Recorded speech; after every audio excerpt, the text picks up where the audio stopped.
Okay sir, आता तुम्ही बोलता-बोलता खूप वेळा समन्वय हे बोलला.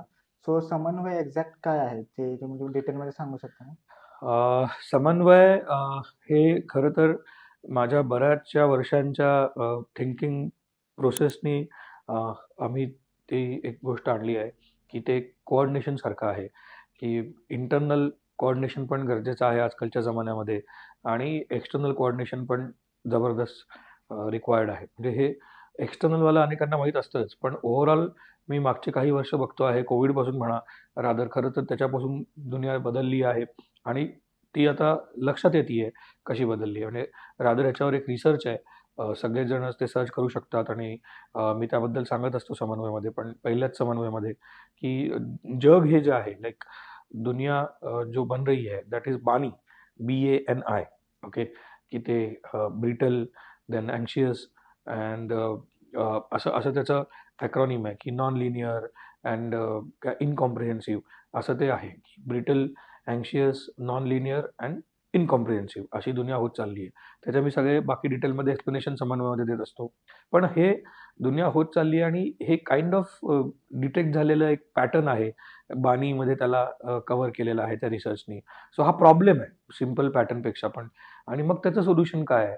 तर त्याचं सोल्युशन म्हणून मी समन्वयामध्ये रासी नावाचा प्रकार देत असतो आणि मग रासी कसं असायला पाहिजे? नुसतं फर्स्ट बीटमध्येच नाही, तर तुमच्या लाईफमध्ये, करिअरमध्ये अनेक ठिकाणी कदाचित आता ह्या बानी वर्ल्डमुळे प्रॉब्लेम येऊ शकतात. म्हणजे हा रिसर्च तुम्ही ChatGPT वगैरे टाकून बघू शकता, Google करून बघू शकता, की the world was वुका before 10 years. VUCA वुका म्हणून असायचं. तर ते वुका वर्ल्ड संपलं आणि आता बानी वर्ल्ड सुरू झालं. सो बानी वर्ल्ड म्हणजे काय? आणि मग त्याच्यावरचे हे जे सगळे प्रॉब्लेम्स आपल्याला फेस करावे लागतायत, तर त्याच्यावरचं सोल्युशन RACI, रासी म्हणून मी देतोय. तर रेझिलियंट आहे, अवेअरनेस आहे, कॉन्टेक्स्चुअल थिंकिंग आहे तिथं आणि इंटेन्शनल सगळं वर्क असायला पाहिजे. असं ते RACI मध्ये आम्ही घेतलेलं आहे. तर हे सगळं कुठं सांगायचं? हे सगळं सिलेबसचा पार्ट नाहीये. सो समन्वयच मुळात मी असं डिझाइन केलेलं आहे, ज्याच्यामध्ये आम्ही सिलेबस डिस्कस करत नाहीये. मी बऱ्याच वेळेला मुलांना सांगतो, की आता उलट सिलेबस तुम्हाला बाकी बऱ्याच ठिकाणाहून मिळणार आहे कदाचित, की काय म्हणतात त्याला सिंपल ChatGPT तुम्हाला 4 गोष्टींचे ज्ञान द्यायला चालू करू शकेल. पण मग आता टीचर्सनी काय करायला पाहिजे? हा जो समन्वय आहे, तो साधायला पाहिजे. आतला समन्वय, बाहेरचा समन्वय. तर मी बऱ्याच ठिकाणी समन्वयाच्या सेशन्समध्ये मेडिटेशन घेतो आहे किंवा कदाचित मेडिटेशनचे फायदे सांगतो आहे, कसे ते गरजेचे आहेत. बरं आधी काय होतं, हे सगळं थोडंसं असं म्हणलं जायचं, की यार ये सब चोचले है ना? जो म्हणजे असं असायचं, की बाबा हे श्रीमंतांचे चोचले आहेत किंवा एवढा कोणाला वेळ आहे. असं नाहीये. ती दुनिया आता इथं म्हणजे अगदी तुमच्या घरात सगळ्या गोष्टी आलेल्या आहेत आणि अ, असं ह्याला चोचले वगैरे म्हणून तुम्ही आता इग्नोर नाही करू शकत. ज्या पद्धतीनं सगळं हे वर्कआउट होतंय गोष्टी. सो त्यासाठी म्हणून समन्वय पाहिजे आहे, की या दुनियेसाठी आपण तयार व्हायला पाहिजे लवकर, अडॅप्ट व्हायला पाहिजे लवकर आणि हे जर नाही झालं, तर मग बॉस प्रॉब्लेम येईल कुठे ना कुठेतरी. सो समन्वय तुम्हाला करिअरसाठी तयार करणं झालं, समन्वय तुम्हाला एका जॉबसाठी तयार करणं तर झालंच. म्हणजे जॉब तर खूप लहान झाला पार्ट, जॉब मग करिअर. पण समन्वय याच्यासाठी पण झालं, की बाबा तुम्ही लाईफसाठी प्रिपेअर कसे होऊ शकता, हे कुठेतरी कोणीतरी सांगायला पाहिजे. आणि दरवेळेस म्हणजे जर पॅरेंट्स हे ऐकत असतील, तर खूप सारे पॅरेंट्स हे ॲग्री होतात, की आणि लहानपणापासून असतं म्हणजे ते सगळ्यांचं, की आम्ही सांगितलं घरी तर ऐकत नाहीत, पण टीचरनी सांगितलं तर ऐकतात.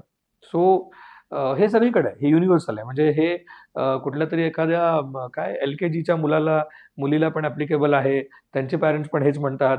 त्यानंतर 9th आणि 10th स्टँडर्डच्या मुला-मुलींमध्ये पण हेच असतं, टीनेजमध्ये असलेल्या आणि ग्रॅज्युएशन वगैरे झाल्यानंतर पण सगळ्यांचं हेच असतं. सो मला असं कुठेतरी वाटलं, की now it's my responsibility as a teacher also, की हे कोऑर्डिनेशन जे आहे लाईफचं, हे कोणीतरी गाईड करायला पाहिजे. कुठेतरी हे कंटिन्युअसली सांगायला पाहिजे. कुठेतरी तो बॅलन्स असायलाच पाहिजे. सो समन्वय म्हणजे नुसतं कोऑर्डिनेशन नाहीये. त्याचा जर इंग्लिशमधला अर्थ सिंपल कोऑर्डिनेशन घेतला तर ते खूप लिमिटेड आहे. पण मला समन्वयाचा खूप इन डिटेल डेप्थ अर्थ सांगायचा होता, की नुसतं कोऑर्डिनेशन नाही, तर ते बॅलन्स करणं पण आहे. पण काही-काही ठिकाणी असं पण आहे, की बॅलन्सनी नुसतं तुमच्या प्रॉस्पेरिटी कदाचित अचीव्ह नाही होणार. तर कुठं त्या पद्धतीमध्ये एक्स्ट्रीम व्हायचं, कुठं एक्स्ट्रीम नाही व्हायचं, हे पण सांगायला पाहिजे. म्हणजे पॉझिटिव्हिटीमध्ये कसं एक्स्ट्रीम राहायला पाहिजे, निगेटिव्हिटीमध्ये ते जायला नको. हे अशा अनेक गोष्टी आहेत, ज्या सिलेबसमध्ये कव्हर होऊच शकत नाहीत. मग त्या कुठं कव्हर करायच्या? बरं, हे सगळं अनुभवाने आलेलं आहे. म्हणजे असं नाहीये, की कुठलंतरी एक टेक्स्टबुक वाचून कुठलंतरी हे. अनेक पुस्तकं वाचून आलं असं समजा. लाईफ जगून आलेलं ज्ञान आहे. सो मला वाटलं, की मग ते आपण खूप आपल्यापर्यंत, आपल्या फक्त टीमपर्यंत सांगून उपयोग नाहीये. ते ह्या सगळ्या स्टुडंट्सला पण मिळायला पाहिजे. त्याच्यातून बऱ्याच लोकांना पुढं कसं जायचं आहे, खरंच कधी-कधी कुठं थांबायचं आहे. म्हणजे समन्वयामध्ये मी हे पण सांगतो, की किती म्हणजे इनफ हे ठरवा, काय म्हणजे सक्सेस हे ठरवा. आमचं मिशन स्टेटमेंट मी बऱ्याच वेळा सांगत असतो, की every student story must be a success story. मग मी ते समन्वयमध्ये ते पण जरासं गिरवून घेतो, की सक्सेस म्हणजे काय आहे? नक्की ते पण ठरवा किंवा काय असायला हवं. पुन्हा तिथंच मग हे सगळं सिलेबसचा पार्ट होऊ शकत नाही किंवा कधी-कधी असं व्हायचं, की कुठल्यातरी एका स्टुडंटनी काहीतरी प्रश्न विचारला वेगळ्या पद्धतीनं. मग त्या क्लासमध्ये फक्त ते डिस्कस केलं जायचं.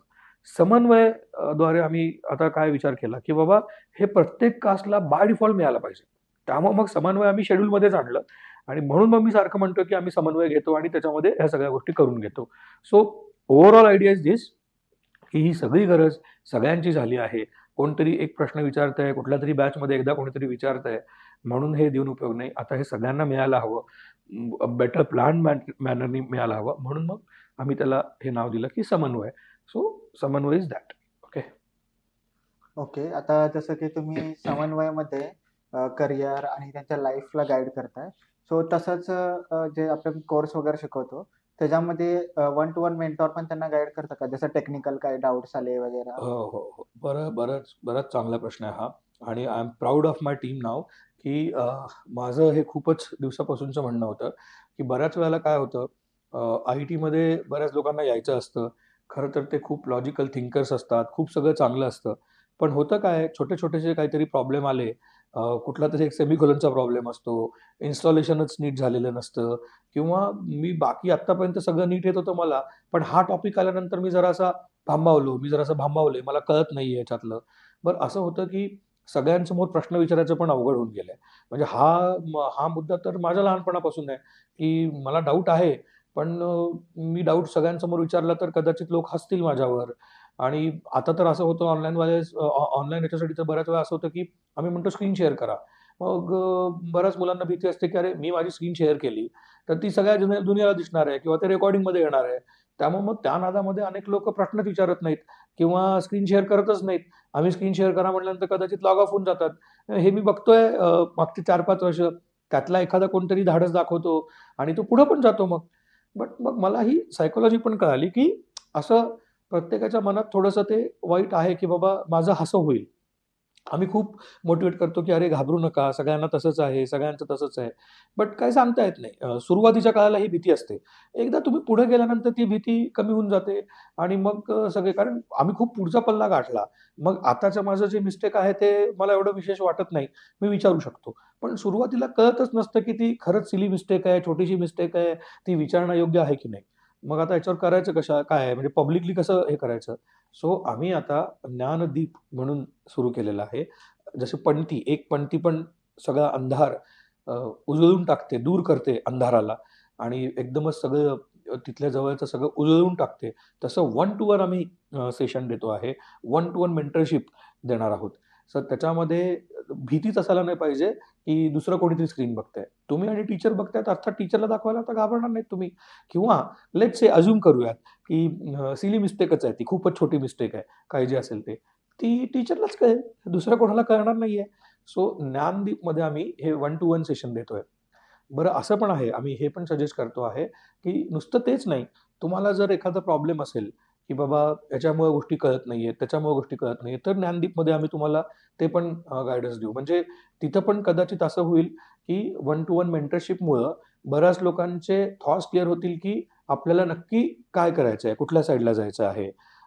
कधी-कधी वन टू वन मेंटरशिप खूपच बेनिफिशियल होऊन जाते आणि हे प्रत्येकाला पाहिजे असतं, की बाबा मला माझं कस्टमाइज जो प्रॉब्लेम आहे त्याच्यावरचं सोल्युशन सांगा. सो ज्ञानदीपमध्ये ते व्हायला चालू होईल आणि ते झालं तर माझ्या मते अजून म्हणजे स्टुडंट्सना पण मजा येईल, की अरे माझा प्रॉब्लेम सॉल्व्ह झालेला आहे. आणि मग आम्ही जसं म्हणतोय, की हे माझं पण बऱ्याच दिवसांचं स्वप्न का होतं? कारण आमचं मिशनच ते आहे, की every student story must be a success story. आणि आम्हाला हे कुठेतरी कळालं, की प्रत्येक स्टुडंट हा वेगळ्या पद्धतीनं विचार करतो. त्याला वेगळ्या पद्धतीनं सांगावं लागणार आहे आणि म्हणूनच ज्ञानदीपसारखं आम्ही एक मस्त कन्सेप्ट आणलेला आहे आणि तो लॉन्च झालेला आहे. आणि जसं आम्ही म्हणतो, की सुरुवातीच्या काळामध्येच अडी असते, भीती असते, ती जर निघून गेली, तर याच्यासारखं करियर नाही. अजून बेस्ट करियर काही नाही.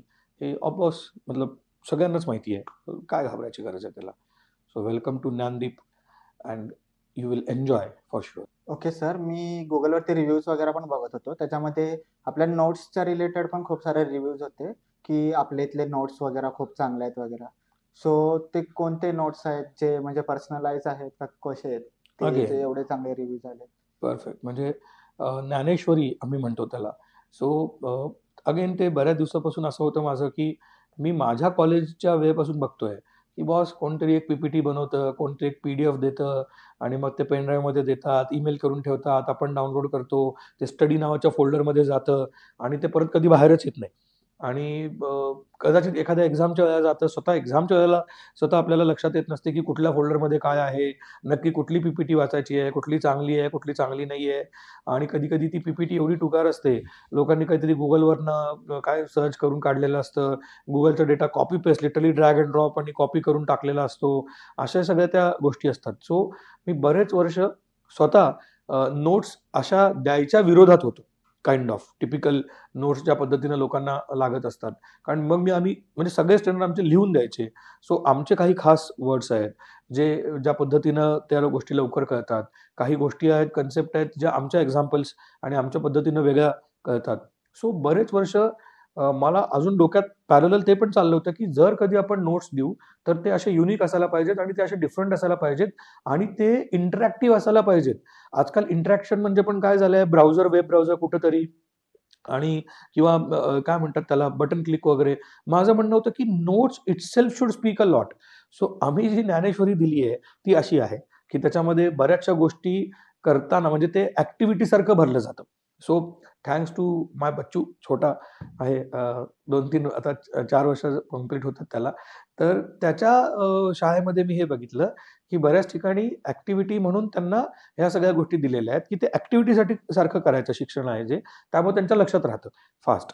सो देन आय रिअलाइज की येस, ही कन्सेप्ट ऑसम आहे. आपण ह्या पद्धतीनं करू शकतो. जे माझ्या डोक्यात चाललं होतं ते आणि हे मॅच झालं आणि मग आली आमची ज्ञानेश्वरी.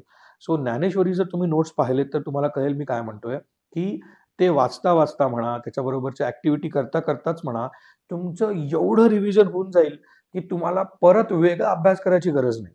मी बऱ्याच वेळा असं म्हणत असतो, की तुम्ही इंटरव्ह्यूला जाता, तुम्ही म्हणजे हे सगळ्या गोष्टी जेव्हा करून जाल, तेव्हा it should be just another day in office. तुम्हाला इंटरव्ह्यू वगैरेची अशी भीतीच वाटायला नाही पाहिजे, की जसं रेग्युलरली आपण काम करतोय, तसं ते लक्षात आहे माझ्या. पुढच्या माणसाने प्रश्न विचारला आणि एकदम फ्लोलेसली माझं उत्तर गेलं तिकडं. सो हे होणं अपेक्षित आहे आणि हे ज्ञानेश्वरीच्या नोट्सनी होतंय. ओके. त्यामुळं Google रिव्ह्यूमध्ये वगैरे नोट्स येतायत किंवा रिव्ह्यूज येतायत, की बाबा ही भारी आहे आणि अनेकांनी तर त्याचे फोटोज टाकलेत. ज्ञानेश्वरी कशी आहे आमची ते.